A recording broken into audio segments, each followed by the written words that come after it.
बिस्मिल्लाहिर्रहमानिर्रहीम। अस्सलाम वालेकुम नाज़रीन, मैं हूं जमशेद अंसारी। नाज़रीन, वीडियो के मौजू पे बराह रास्त बात करने से पहले मैं एक मुख्तसर बैकग्राउंड आप लोगों की खिदमत में पेश करना चाहता हूं, और ये मुख्तसर बैकग्राउंड इस वीडियो के पूरे मौजू को कंसीव करने के लिए बहुत ज़्यादा ज़रूरी है। तो नाज़रीन, आप लोग जानते हैं कि park land company Asif Zardari साहब इसकी मलकियत से इनकार करते रहे हैं, लेकिन जो शवाहिद आए हैं और जो 25 वॉल्यूम है JIT के और जो केसेस चल रहे हैं उसमें बड़े मजबूत किस्म के शवाहिद इस हवाले से मौजूद हैं जिससे इनकार नहीं किया जा सकता। खैर, सबसे पहले आप लोग ये जानते हैं नाजरीन कि 29 फेक अकाउंट्स जो थे, जाली अकाउंट्स, और उनमें से कुछ खोले गए समिट बैंक में, UBL बैंक में, सिंध बैंक में खोले गए, और इन 29 फेक अकाउंट्स में जो एड्रेस लिखा हुआ था वो था पार्क लैंड कंपनी का। अब park land company ultimate beneficiary थी ये 29 फेक अकाउंट्स की। तो अब अगर ये इस्टेब्लिश हो जाए कि ये पार्क लैंड कंपनी किसकी है, तो ये भी इस्टेब्लिश हो जाता है कि ये जो 29 फेक अकाउंट्स हैं ये किसके कहने पे खोले गए थे। खैर, आगे चलें। पार्क लैंड एक तामीराती कंपनी है जो कि 1979 में खोली गई, और अपने क़याम से 1989 तक ये कंपनी मशहूर मारूफ मैरियट होटल के मालिक सदरुद्दीन हाशवानी की मलकियत थी। 1989 में आसिफ अली जरदारी ने अपने फ्रंटमैन इकबाल मेमन के जरिए ये कंपनी खरीदी। अब मीडिया में खुद को पार्क लैंड कंपनी से लाताल्लुक़ ज़ाहिर करने वाला जरदारी ख़ानदान बराह रास्त पार्क लैंड कंपनी में किस कदर हिस्सेदार है।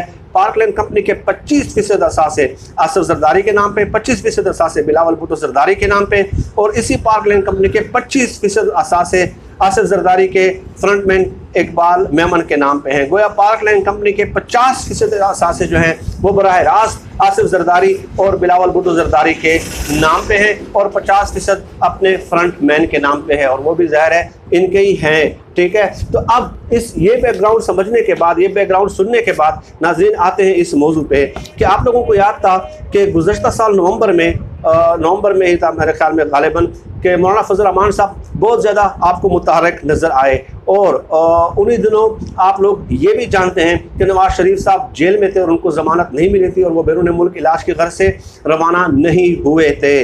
अब जब वो आज़ादी मार्च शुरू हुआ तो आपने उन्हें देखा कि शहबाज शरीफ को मौलाना फजल रहमान साहब ढूंढते रहे, उनका ताक़ुब करते रहे, लेकिन शहबाज शरीफ साहब जो है ना वो पकड़ाई नहीं दे रहे थे, और शहबाज शरीफ साहब मौलाना फजल रहमान साहब के हाथ नहीं आ रहे थे। क्यों? आज़ादी मार्च शुरू हुआ, इस किस्म के नारे लगना शुरू हो गए कि जी हम D चौक तक जाएंगे, ये करेंगे। ज़ाहिर है वो मदरसे के तलबा थे, और उन्हें एक मखसूस बयानिए के साथ उनका एक ख़ास जहन बना के जो है वो यहाँ पे लाया गया था। तो डेफिनेटली मैं उनको कसूरवार नहीं समझता, लेकिन ये जो एक जहन बनाया गया था, तो खैर उस वक्त उस मौके को जो है दोनों पार्टीज़ जो है मौलाना फजल रहमान साहब और शहबाज शरीफ साहब, नहीं सॉरी, दोनों पार्टी शहबाज शरीफ और पीपल्स पार्टी दोनों इस मौके को अपने हक़ में इस्तेमाल करते रहे कि देखें जी मौलाना साहब मौजूद हैं, ग्राउंड में मौजूद हैं, अगर वो D चौक तक आ गए और हम भी उनके साथ शामिल हो गए तो लाखों लोग हो जाएंगे, मसला बन जाएगा, हुकूमत के लिए अमन व अमान का मसाइल बन जाएंगे। इस तरह की वो बात करते रहे और शराइत पेश करते रहे मुक़्तदर हाकिम के सामने, या जो भी समझ लें। तो खैर शहबाज शरीफ साहब ने इस मौके को अपने हक़ में इस्तेमाल किया, और आप लोगों ने देखा। मैं आपसे एक सवाल पूछता हूँ, आज मेरा आप लोगों से सवाल है कि जो गुज़श्ता साल आज़ादी मार्च था मौलाना फजल रहमान साहब का, उसका अल्टीमेट बेनिफिशरी कौन है, उसका फ़ायदा किसको हुआ है? मौलाना फजल रहमान साहब की अपनी सियासत को तो उसका नुकसान हुआ है। मौलाना फजल रहमान साहब ने यह कहा कि 2-3 माह में इस्तीफ़े आ जाएंगे, हमारे साथ वादे किए गए हैं, ये किए गए, वो ज़ाहिर एक फेस सेविंग के लिए कह रहे थे, लेकिन मौलाना फजल रहमान साहब चले गए, 2-3 महीने भी गुजर गए, कोई भी इस्तीफ़ा आज तक नहीं आया। उस आज़ादी मार्च का अल्टीमेट बेनिफिशरी जो था वो नवाज शरीफ साहब थे, उसके बाद उनको ज़मानत मिल जाती है। ठीक है, ये बात समझने की ज़रूरत है नाज़रीन। ये जो सियासतदान है जो ये दावा करते हैं कि 30, 40, 50 सालों से हम जद्दी पुश्ती सियासतदान है, तो वो बड़े एक थिंकिंग के साथ और बड़ा प्लान बना के आते हैं। तो उन्होंने नवाज शरीफ साहब को जो है ना ज़ाहिर है उस मौके को उन्होंने इस्तेमाल किया और आज़ादी मार्च में शरीक नहीं हुए और वो बाहर चले गए। अब आप देख लें कि मौलाना फजल रहमान साहब एक बार फिर मुतहर्रिक हो रहे हैं, और एक ऐसे वक्त में मुतहर्रिक हो रहे हैं जब बज़ाहिर बल्कि यकीनन आसिफ जरदारी साहब के ख़िलाफ़ बहुत स्ट्रांग केसेस हैं। एक मैंने आपको पार्क लैंड कंपनी के जो है ना वो एक बताया, एक बैकग्राउंड थोड़ा सा बता दिया। वो इसलिए बताया कि आसिफ जरदारी साहब पे कई केसेस पैरेलल चल रहे हैं और आसिफ जरदारी साहब को यकीन हो गया है कि अब उनका बचना जो है वो बिल्कुल महाल है और उनका अंजाम जो है वो बिल्कुल करीब है, क्योंकि ज़ाहिर है उन्हें अपने करतूतों का, अपने अमाल का तो इल्म है और ये भी पता है कि किस कदर मजबूत शवाहिद वो जमा हो चुके हैं। तो ये सिंजरानी इस्लामाबाद में एक इलाका है, वहाँ पे एक ज़मीन है, कई हज़ार कनाल उन्होंने ज़मीन ख़रीदी थी आसिफ जरदारी साहब ने। और जब बेनज़ीर भुट्टो साहब का दौरे हुकूमत था तो उस वक्त उन्होंने अपने एक फ्रंटमैन के ज़रिए ज़मीन ख़रीदी और उसके बाद उन्होंने ट्रांसफ़र की फैसल सखी भट्ट के नाम पे ये जो सिंजरानी वाली ज़मीन ट्रांसफ़र की। और जो फैसल सखी भट्ट है उन्होंने वो ज़मीन जो है वो बेच दी थी किसको? पार्क लैंड कंपनी को। और पार्क लैंड कंपनी जो है वो किसकी मलकियत है? मैंने अभी आप लोगों को बताया कि 25% बिलावल भुट्टो जरदारी और 25% आसिफ जरदारी साहब की मलकियत है। तो गोया ज़मीनें भी ख़रीद ली और औने पौने दामों ख़रीद ली। हज़ारों कनाल ज़मीन 4-5 हज़ार रुपये कनाल के हिसाब से उन्होंने ख़रीदी और अब उसके बाद उन्होंने वो फ़रोख्त कर दी पार्कलैंड कंपनी को। और पार्कलैंड कंपनी ने आगे फिर जो है ना लाखों के हिसाब से, लाखों रुपए, 10, 15, 20 लाख रुपए कनाल के हिसाब से वो ज़मीन आगे बेच दी। तो ये केसेस जरदारी साहब के खिलाफ जो है ना वो बिल्कुल साबित होने के करीब हैं। तोशाखाना रेफरेंस है। इसके अलावा आप देख लें उनके 29 फेक अकाउंट्स हैं। ये तमाम केसेस में उनको अपना अंजाम करीब नज़र आ रहा है। तो एकदम से मौलाना फजल रहमान साहब उनके साथ मिलते हैं, भाग दौड़ करते हैं।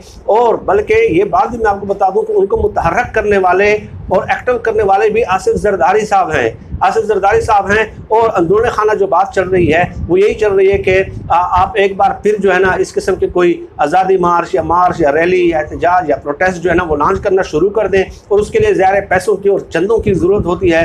तो जरदारी साहब ने मौलाना फजल रहमान साहब को यकीन दहानी कराई है कि आपको जितने भी पैसे हैं जो है ना आप जहाँ से भी मार्च लाना चाहते हैं, लोग लाना चाहते हैं, कराची के एक कोने से दूसरे कोने तक या KP के या पाकिस्तान के एक कोने से दूसरे कोने तक लाना चाहते हैं, तो आपको सफ़र के और क़याम व ताम के तमाम तरह अखराजात जो हैं वो अदा किए जाएंगे। अब आप मुझे बताइए, एक को आज़ाद कराने के बाद और आप गुज़श्ता साल नवंबर-दिसंबर के टॉक शोज़ देख लें, इनके मुफ्ती किफ़ायतुल्लाह और दूसरे जो अरकान हैं हाफिज़ अब्दुल्ला वगैरह, आप उनके प्रोग्राम्स देख लें, वो बाकायदा फ़ख्रिया तौर पे ये कह रहे थे। एंकर्स ने कई सवाल पूछे और उनसे कहा कि आप तो इन लोगों को बचाने के लिए आए हुए हैं, तो उन्होंने, और आपकी वजह से नवाज शरीफ चले गए, ये हो गया वो हो गया। तो उन्होंने कहा अल्हम्दुलिल्लाह हम खुश हैं, हमने उनकी खिदमत की, हम किसी के काम आ गए हैं। यानी वो इनकार नहीं कर रहे थे, डठाई के साथ जो है ना वो इकरार कर रहे थे। तो आप बताइए, ये एक आलम दीन है। लोग मुझे कहते हैं कि एक आलम दीन का नाम बड़े एहतराम के साथ लेना चाहिए। अल्हम्दुलिल्लाह आलम दीन, मैं जितने उलमा की किताबें पढ़ता हूँ, ठीक है, तो मुझे उस बात पे फ़ख्र है कि मेरा बहुत उनसियत है, कुर्बत है, अकीदत है, एहतराम है, ठीक है, और उल्फत है मुझे अपने उलमा से, माजी के उलमा से। और लेकिन इस किस्म के लोग कि आप बताइए कि जिन लोगों ने इस मुल्क में मेरठ का कत्लेआम किया, जिन लोगों ने इंसानों का कत्लेआम किया, आप देख लें उज़ैर बलोच की GIT रिपोर्ट देख लें और क्या कुछ होता रहा है लिहारी में, गैंगस्टर्स के नाम पे क्या कुछ नहीं हुआ। और जिन लोगों ने अपने इदारों में अपने वफादार बर्ताव किए और रियासती इदारों को कमज़ोर किया, और इसलिए आप देख लें फिर आप कहते हैं कि जी इदारे काम नहीं कर रहे, इदारे काम नहीं कर रहे। इदारे क्यों काम नहीं कर रहे भाई? जब आप अपने वफादार हिमायती भर्ती करेंगे, ठीक है, तो ऐसे लोगों को बचाने के लिए मौलाना फजल रहमान साहब मुतहर्रिक हों, एक के बाद एक को बाहर भिजवाने के लिए वो मुतहर्रिक हों, हुकूमत को प्रेशराइज करने की कोशिश कर रहे हो। तो आप मुझे बताइए, क्या ये काबिल फ़ख्र इस किस्म की बातें सुन के इंसानों का सर शर्म से नहीं झुक जाता कि आप चंद पैसों के लिए, यार एक मिनिस्ट्री के लिए, एक वजारत के लिए कितना चाहिए होता है इंसान को अपनी ज़िंदगी गुजारने के लिए? क्या कुछ है जो अल्लाह ताला ने आपको नहीं दिया? क्या कुछ नहीं दिया? कौन सा आप जो है ना एक टाइम के खाने से महरूम है, आप गाड़ियों से महरूम है, आप एसी से महरूम है? नहीं, किसी भी मौलाना फजल रहमान साहब ने खुद अपना घर भी ख़रीदा है, बंगला ख़रीदा है G9 में, कराची कंपनी में, और ख़ुद अपने ज़ाती ख़रीदा है, ठीक है। तो आप बताइए कि इस्लामाबाद के सेक्टर में आपका बंगला है भाई, करोड़ों उसकी कीमत होगी, एटलीस्ट करोड़ों, क्योंकि वहाँ पे एक मरले की कीमत भी एटलीस्ट ना हो तो 30, 35, 40 लाख है ही एक मरले की कीमत, मैं आपको बता रहा हूँ, ठीक है। लेकिन फिर कहते हैं कि जो उलमा के खिलाफ आप वो करते हैं या इस तरह की बातें करते हैं। भाई ये बड़ी ज़्यादती की बात है और इस तरह नहीं करना चाहिए। लेकिन अब साथ ही साथ ये भी नाज़रीन याद रखें कि सिर्फ आसिफ जरदारी साहब ही नहीं बल्कि बिलावल भुट्टो को भी अपना अंजाम करीब इसलिए नज़र आ रहा है कि पार्क लैंड कंपनी में उनके भी 25% शेयर्स हैं और इसलिए वो भी आप लोगों को उनके साथ मीटिंग्स में जो है वो जो है क्या नाम है बैठे हुए नज़र आते हैं। लेकिन एक और बात भी कि नून लीग जो है वो आसिफ जरदारी पे, पीपल्स पार्टी जो है वो नून लीग पे, यानी वो एक दूसरे के ऊपर एतबार करने को तैयार नहीं है और एक दूसरे के साथ एक कंसेंसस के साथ जो है ना वो चलने के लिए तैयार नहीं है। इसलिए मौलाना फजल रहमान साहब की खिदमत उन्होंने हासिल करने की कोशिश की है। गोया अपोजिशन एक दूसरे के साथ तू चोर मैं सिपाही, ठीक है, एक दूसरे के साथ भागम भाग वाला खेल खेल रही है। लेकिन मौलाना फजल रहमान साहब को जिस कदर जहाँ से हिस्सा बकदर जुस्सा मिलेगा तो वो उसकी खिदमत करने के लिए हाजिर होंगे। आप देखें कि मज़ीद आने वाले दिनों में सियासी दर्ज हरारत में गर्मी, शिद्दत और हिद्दत आप लोगों को नज़र आएंगे और एक दफ़ा फिर ये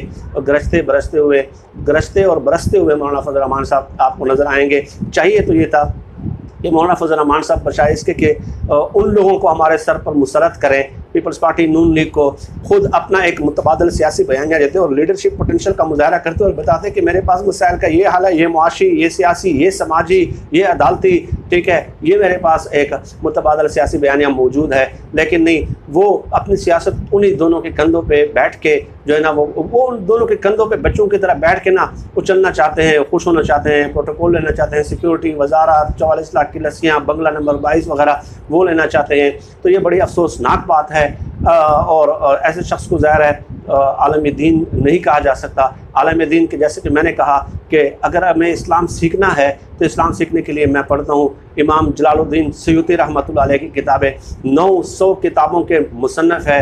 अलामा आलूसी अल-हनफी रहमतुल्लाह अलैह, हाफिज़ इब्न कसीर रहमतुल्लाह अलैह, इमाम राज़ी रहमतुल्लाह अलैह, इमाम अलामा बहकी अल-हनफी रहमतुल्लाह अलैह। इसके अलावा बहुत बड़े नाम है हज़रत शाह वलीउल्लाह रहमतुल्लाह अलैह, ठीक है। तो मुझे इस्लाम सीखने के लिए मौलाना फजल रहमान साहब से रुजू करने की कोई ज़रूरत नहीं है और मेरी दुआ है कि अल्लाह पाक मेरा हशर भी इन जो उलमा है जिनका मैंने नाम लिए उनके साथ क़यामत के दिन करे।